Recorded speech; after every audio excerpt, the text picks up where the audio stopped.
Análise dos fatos, com Felipe Moura Brasil.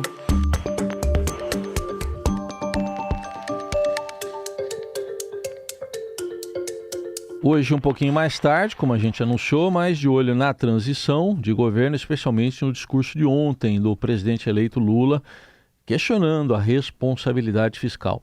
Oi, Felipe, bom dia. Salve, salve, Raizen, Carol, equipe da Eldorado FM, melhores ouvintes. Sempre um prazer falar com vocês. Sextou. Bom dia, Felipe. Vamos falar um pouquinho sobre o discurso de Lula ontem, questionando a responsabilidade fiscal. Ele fez um discurso com críticas a essa estabilidade fiscal, ao defender que é preciso colocar a questão social na frente de temas que interessam, segundo ele, apenas ao mercado financeiro. O petista também questionou por que ter meta de inflação e não ter meta para o crescimento do PIB. Ora, por que as pessoas são levadas a sofrerem por conta de garantir a tal da estabilidade fiscal nesse país? Por que toda hora as pessoas falam é preciso, sabe, cortar gasto? É preciso fazer superávit, é preciso fazer teto de gasto. Por que as mesmas pessoas que discutem com seriedade o teto de gasto não discutem a questão social desse país? Por que o povo pobre não está na planilha da discussão da macroeconomia? Por que a gente tem meta de inflação e não tem meta de crescimento? Por que a gente não estabelece um novo paradigma de funcionamento? Bom, Alckmin e a senadora Simone Tebet também procuraram jogar água na fervura. A presidente do PT também tuitou e o tweet dela foi o seguinte: estão dizendo que o mercado reagiu mal ao discurso de Lula porque enfatizou investimentos na área social em detrimento do equilíbrio fiscal. Não foi o que ele disse. Mas onde estavam quando Bolsonaro fez a gastança pré-campanha eleitoral? Comparem a gestão Lula com o desastre de Bolsonaro. Jogo a pergunta para você, Felipe. Pois é, Carol, a Glaze tenta limpar a sujeira que o Lula fez com essa declaração, com toda a repercussão negativa que teve no mercado e na própria parte mais liberal aí dessa frente ampla, com a sujeira do Jair Bolsonaro, que é exatamente o que Jair Bolsonaro fazia e vai continuar a fazer em relação ao PT, que é um se limpando na sujeira do outro. O Lula mesmo, ele deu uma outra declaração depois saindo ali desse evento, dizendo que o mercado está muito sensível e não fez isso com o Bolsonaro e tal. Também repetiu essa tática, essa estratégia. E houve momentos de tensão do mercado com o Bolsonaro, quando houve aprovação de PECs ali, que também mostravam uma irresponsabilidade fiscal. É claro que o mercado às vezes se adapta ao governo, como pode vir a se adaptar ao governo Lula, apesar de todo esse ruído ontem.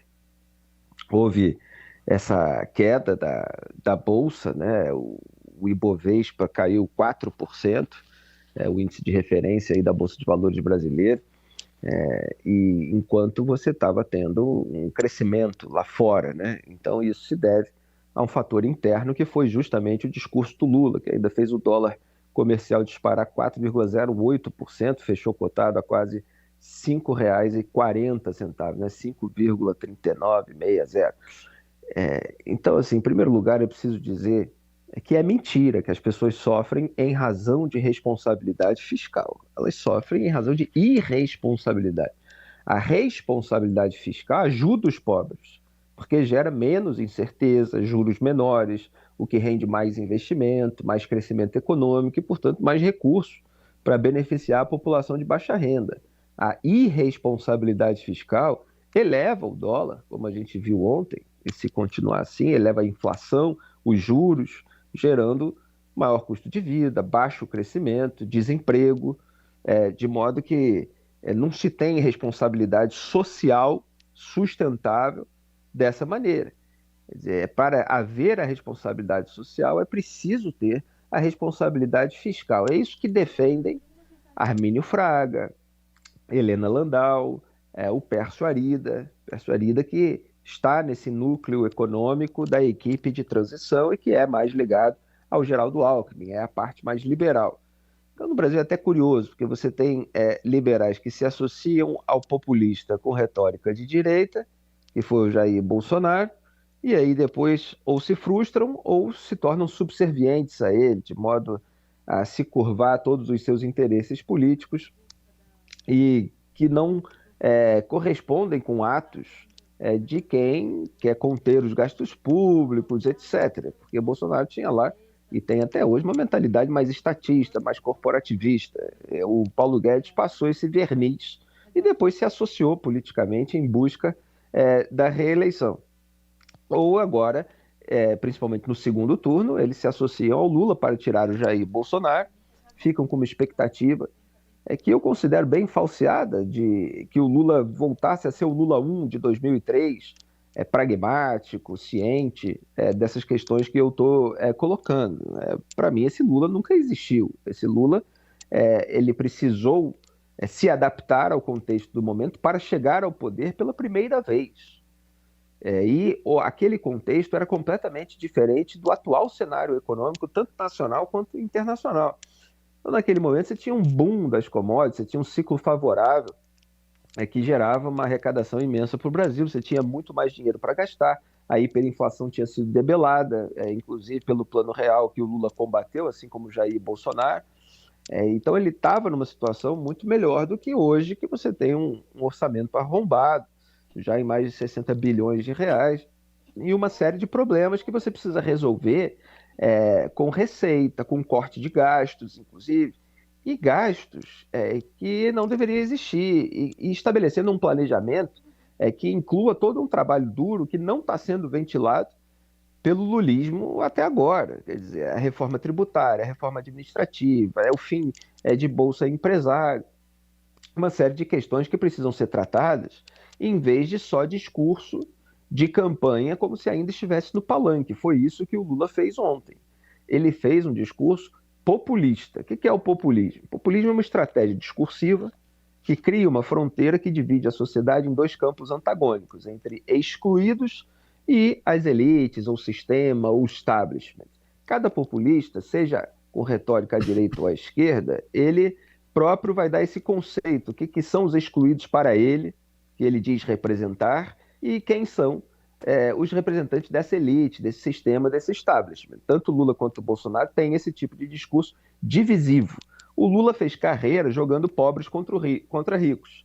Segurou um pouco isso, com essa narrativa da Frente Ampla, para se eleger, mas a natureza dele aparece, inevitavelmente. Então, esses discursos que ele está acostumado a repetir há mais de 30 anos, ele foi lá e repetiu. E até falou do corte de farmácia popular para garantir o equilíbrio fiscal. Ora, o problema não é o equilíbrio fiscal.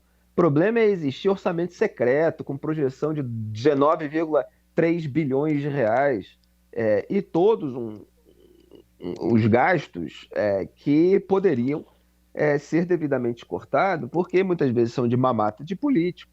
Então é isso que precisa ser colocado. E o Lula faz ali uma falsa dicotomia. Isso, repito, que é a visão do próprio Pércio Arida, para quem o descalabro fiscal gera turbulência econômica, como a gente viu ontem, que depois derruba emprego e renda, prejudicando quem? O mais pobre. Dólar alto, inflação alta, juros maiores, baixo crescimento, perda de geração de emprego. Então, assim, voltamos a um discurso beligerante e os acenos que a Frente Ampla, liderada pelo Lula, tinha feito ao centro, eles se perderam e geraram uma reação. A Helena Landau deu entrevista na TV, aliás, eu peguei trecho da entrevista dela e do Armínio Fraga, está lá no meu Instagram para quem quiser ver. Mostrou que o discurso do PT foi voltado para o PT antigo, o PT da Dilma, como se esse gasto irresponsável não tivesse gerado a recessão de 2015 e 2016, com essa perda de renda per capita, desemprego, inflação, até piora nos indicadores de desigualdade, e que isso foi muito assustador. E ela falou, do ponto de vista político, como é que você mantém a coalizão com esse tipo de discurso, bem no momento da transição.